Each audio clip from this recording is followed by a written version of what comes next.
The autumn rain fell softly on the church windows as I sat in the front pew, my young son Tommy pressed against my side.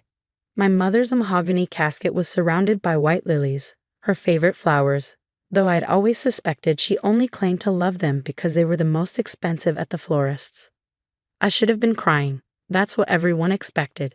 My Aunt Patricia had already shot me 3 disapproving looks, probably adding my dry eyes to her mental list of my failures as a daughter. But all I felt was numbness, mixed with a strange sense of relief that made me feel guilty even thinking it. Mrs. Harrison, the funeral director, touched my shoulder gently. It's time for the final viewing. I nodded, standing on shaky legs.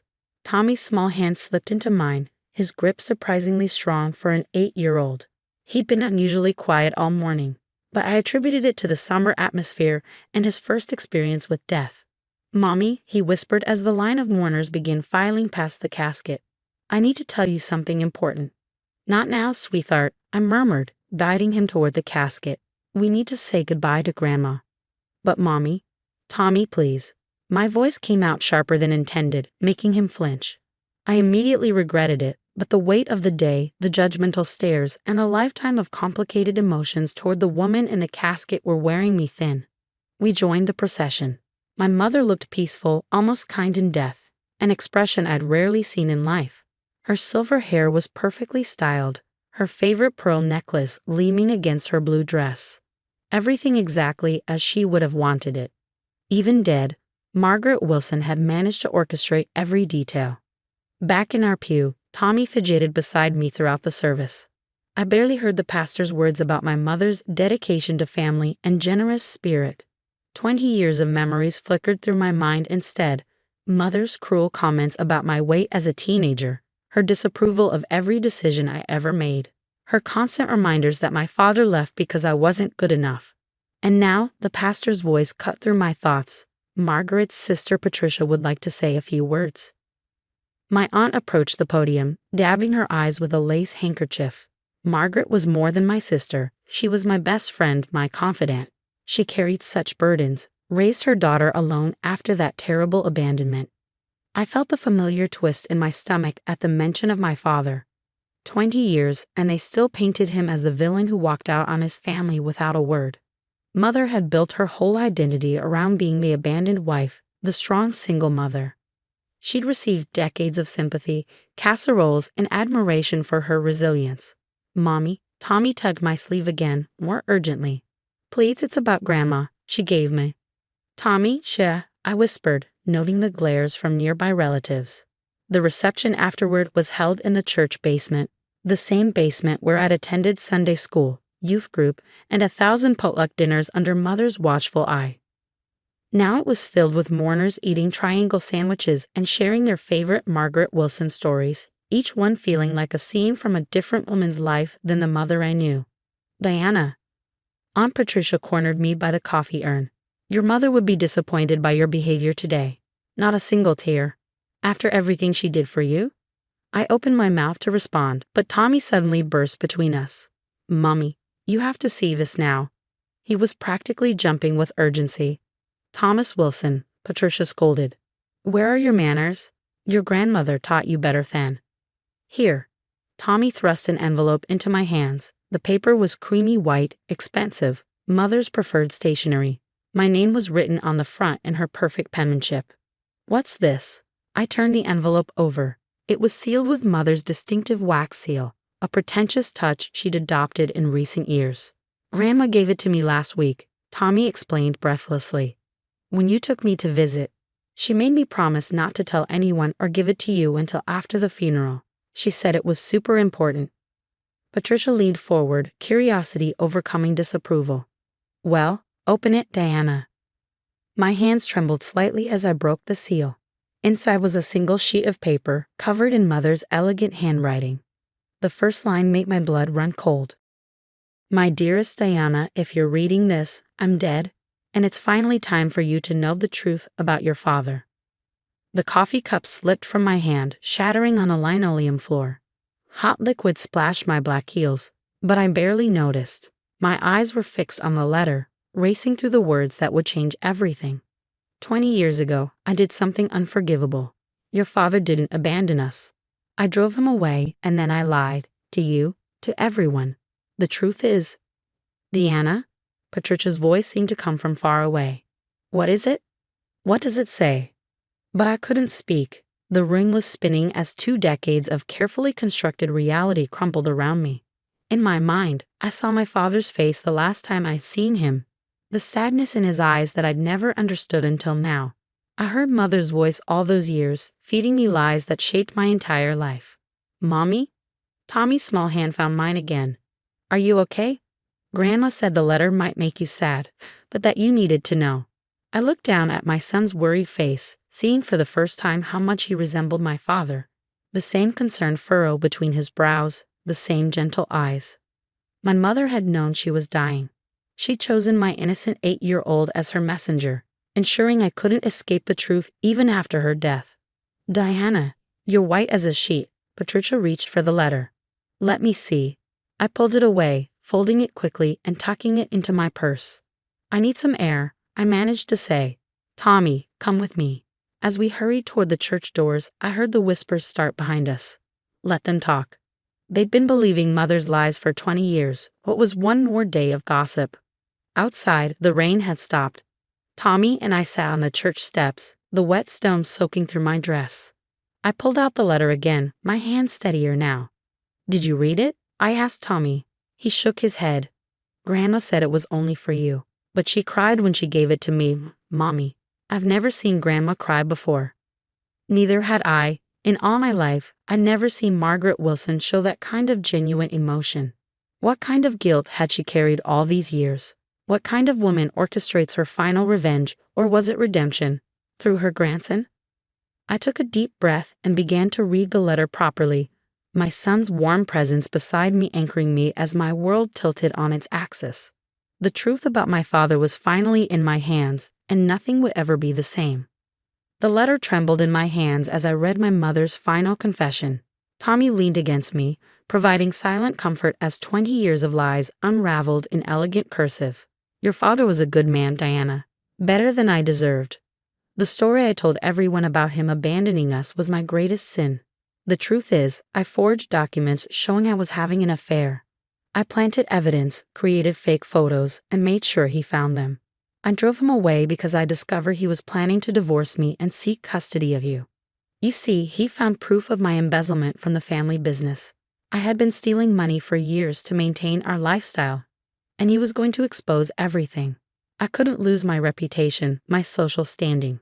So I destroyed him first. I made him believe I was unfaithful, knowing his pride would make him leave. Then I played the abandoned wife, gaining everyone's sympathy and ensuring no one would believe him if he ever tried to tell the truth. He's been living in Seattle all these years. I've kept tabs on him, making sure he stayed away. Every time he tried to contact you, I intercepted the letters, the calls, the emails. There's a box in my bedroom closet behind the hat boxes. Inside, you'll find everything I kept from you, 20 years of your father trying to reach his daughter. Mommy? Tommy's voice pulled me from the letter. Why are you crying? I touched my cheek, surprised to find it wet. All those years of therapy, trying to understand why I wasn't enough to make my father stay. All the relationships I'd sabotaged, fearful of abandonment. My entire adult life had been shaped by my mother's calculated destruction of my relationship with my father. Let's go, I said suddenly, standing up. Go where? Tommy scrambled to his feet. To Grandma's house. There's something we need to find. We drove in silence, leaving behind the whispers and judgment at the church. Mother's house stood exactly as it always had. Imposing, perfect, cold. My key still worked in the lock, though I hadn't used it in months. The familiar scent of lavender and furniture polish hit me as we entered. Everything was immaculate, not a speck of dust suggested the owner had passed away. Mother's presence lingered in every carefully arranged flower vase and perfectly aligned cushion. I took the stairs 2 at a time, Tommy's footsteps echoing behind me. Mother's bedroom was a shrine to her expensive tastes, heavy silk curtains, antique furniture, and a closet bigger than my first apartment. The hat boxes were stacked precisely, labeled by year and occasion. Behind them, just as the letter promised, sat a plain cardboard box. My hands shook as I pulled it out. What's in it? Tommy peered over my shoulder as I opened the lid. Letters. Dozens of them, all addressed to me in unfamiliar handwriting. Birthday cards, Christmas cards, graduation congratulations. Each one stamped "Return to Sender" in my mother's handwriting. Photos of a man who looked like an older version of my childhood memories, sometimes alone, sometimes with what appeared to be his new family. "Is that my other grandpa?" Tommy asked, pointing to a recent photo. "Yes," I whispered, my throat tight. "My father. Your grandfather." A small envelope fell from between the letters. Inside was a business card for James Anderson, senior partner at a law firm in Seattle, with a handwritten note on the back. "Deanna, I'm still here when you're ready. Love, Dad." The card was dated just 3 months ago. She knew she was dying, I realized aloud. She knew she had to tell me the truth, but she couldn't face me herself. "So she used you, Tommy, and this letter." "Are you mad at Grandma?" Tommy asked quietly. I looked at my son, so innocent and honest. I don't know what I am, sweetheart. Sad, angry, confused. "Are you going to call him? Your dad?" Before I could answer, voices drifted up from downstairs. Aunt Patricia's distinctive tone carried through the house. "Diana, where are you? Everyone's wondering where you disappeared to." "Quick," I whispered to Tommy, shoving the box back behind the hat boxes. I pocketed the business card and grabbed a random hat box as cover. Patricia appeared in the doorway just as I straightened up. "What are you doing in here? The reception isn't over." "Just getting Mom's favorite hat." I held up the box. "For the memorial photo table." She narrowed her eyes. "Your mother would be horrified to see you going through her things so soon. Have you no respect?" 24 hours ago, that comment would have sent me spiraling into guilt and self-doubt. Now, knowing what I knew, I felt something shift inside me. "Actually, Patricia, I think we need to talk about respect and truth, and what kind of person spends 20 years systematically destroying her daughter's life to protect her own reputation." Patricia's face went pale. "What are you talking about?" "Ask your sister," I said, taking Tommy's hand. "Oh wait, you can't. She's dead. But don't worry, she left quite a detailed confession." I walked past her, head held high for the first time in years. Tommy squeezed my hand. "Does this mean we're going to Seattle?" he whispered as we descended the stairs. I pulled out the business card, running my thumb over my father's handwritten note. 20 years of pain and confusion crystallized into a single moment of clarity. "Yes," I said. "I think it's time to meet your grandfather." Behind us, I could hear Patricia frantically rummaging through the bedroom, probably searching for the letter. Let her look. The truth was already out, and no amount of social damage control could put my mother's lies back together. As we walked to the car, Tommy looked up at me. "Mommy, I think Grandma was scared." "Scared of what, sweetheart?" "Of not being perfect. That's what she told me when she gave me the letter. She said sometimes grown-ups do bad things because they're scared of not being perfect." Out of the mouths of babes, my 8-year-old had summed up Margaret Wilson's entire existence in one simple observation. I started the car, watching my mother's perfect house recede in the rearview mirror. The weight of her lies lifted with every mile between us and that house of secrets. My phone buzzed with messages from relatives, probably demanding explanations for our abrupt departure. I ignored them all except one. A text to my boss requesting a week of emergency leave. "Seattle?" Tommy asked hopefully. "Seattle?" I confirmed. "We have 20 years of lost time to make up for." The Seattle skyline emerged through the airplane window as Tommy pressed his face against the glass. "Look, Mom, the Space Needle." My hands gripped the armrests, anxiety and anticipation mixing in my stomach. After 3 days of frantic arrangements, booking flights, finding a pet sitter for our cat, and ignoring dozens of missed calls from Aunt Patricia, we were finally here. The business card with my father's information felt like it was burning a hole in my purse. I called his office yesterday, half expecting the number to be disconnected or wrong. Instead, a receptionist had answered, "Anderson and Associates Law Firm." I need to speak with James Anderson," I'd stammered. "I'm his daughter." The long pause that followed told me my father had probably mentioned me to his staff. "Oh, Miss Diana? Please hold." Seconds later, his voice, older but still etchingly familiar, filled the line. "Diana, is it really you?" Now, 24 hours later, we were about to meet him at his home. He'd offered to pick us up from the airport, but I needed these extra minutes in the taxi to compose myself. Will he like me? Tommy asked, suddenly sounding unsure. I pulled him close. Sweetheart, he's going to adore you. How could anyone not? The taxi turned into an upscale neighborhood of craftsman-style homes. My father's house was a beautiful blue two-story with a wraparound porch. As we pulled into the driveway, I saw him standing there, exactly like the recent photos I found in Mother's box. 20 years had turned his dark hair gray, added lines around his eyes. But his smile, my smile, Tommy's smile, was exactly the same. Diana, he breathed as we got out of the taxi. He took a step forward, then stopped, seemingly unsure if he was allowed to embrace me. I broke first, closing the distance between us. His arms wrapped around me, and suddenly I was 8 years old again, safe in my daddy's hug. The tears I couldn't cry at my mother's funeral finally came. I'm so sorry, he whispered into my hair. I should have fought harder. Should have found a way to tell you the truth. She wouldn't have let you, I said, pulling back to wipe my eyes. I found her confession letter. I know everything. A small cough reminded us we weren't alone. Tommy stood by the taxi, trying his best to be patient but practically vibrating with curiosity. And this must be Tommy, my father said, his voice thick with emotion. I've seen your pictures, young man, but they don't do justice to how much you look like your mother at that age. You have pictures of me? Tommy asked, surprised. Dad nodded.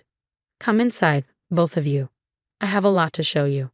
The inside of his house was warm and lived in, the opposite of my mother's museum-like perfection. Photos covered the walls, many of me growing up, clipped from local newspapers or taken from social media, documenting the life he'd been forced to watch from afar. My wife Carol is visiting her sister in Portland, he explained, leading us to the living room. She wanted to give us this time alone, but she's excited to meet you both. You were married?